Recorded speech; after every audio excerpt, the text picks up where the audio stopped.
ভারতের রাজধানী দিল্লিতে আন্দোলনরত শিক্ষার্থীদের কেন্দ্রস্থল যন্তর মন্তরে আবারও বন্ধ করে দেওয়া হলো মোবাইল ইন্টারনেট।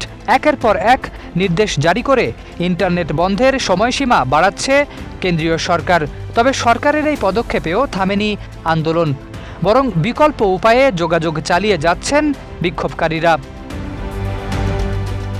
শুক্রবার নতুন নির্দেশে যন্তর মন্তর ও আশেপাশের এলাকায় মোবাইল ইন্টারনেট পরিষেবা মধ্যরাত পর্যন্ত বন্ধ রাখার নির্দেশ দেওয়া হয়। টেলিকম অপারেটরগুলোকে বলা হয়েছে প্রতিবাদস্থলের 1.5 কিলোমিটার ব্যাসার্ধের মধ্যে সব ধরনের মোবাইল ইন্টারনেট পরিষেবা স্থগিত রাখতে।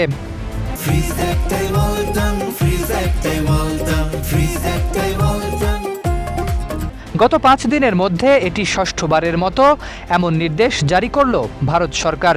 প্রথমবার 20 জুলাই সকাল 10টা থেকে সন্ধে 6টা পর্যন্ত ইন্টারনেট বন্ধ রাখা হয়।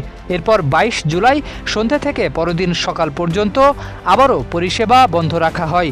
বৃহস্পতিবারও 2 দফায় সময় বাড়িয়ে রাত 12টা পর্যন্ত ইন্টারনেট বন্ধ রাখা হয়েছিল।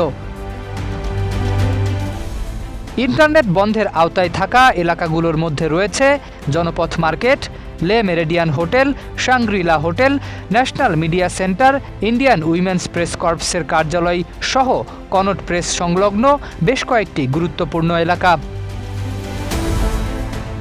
এদিকে সরকারের এই সিদ্ধান্তগুলোকে চ্যালেঞ্জ জানিয়ে করা এক আবেদন জরুরি শুনানির কথা জানিয়েছে দিল্লি হাইকোর্ট।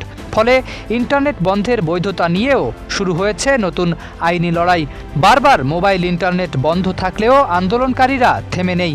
অনেকেই এখন ব্যবহার করছেন ব্লুটুথ ভিত্তিক অ্যাপ, যার মাধ্যমে ইন্টারনেট ছাড়াই কাছাকাছি থাকা ব্যবহারকারীদের মধ্যে বার্তা আদান প্রদান করা সম্ভব হচ্ছে।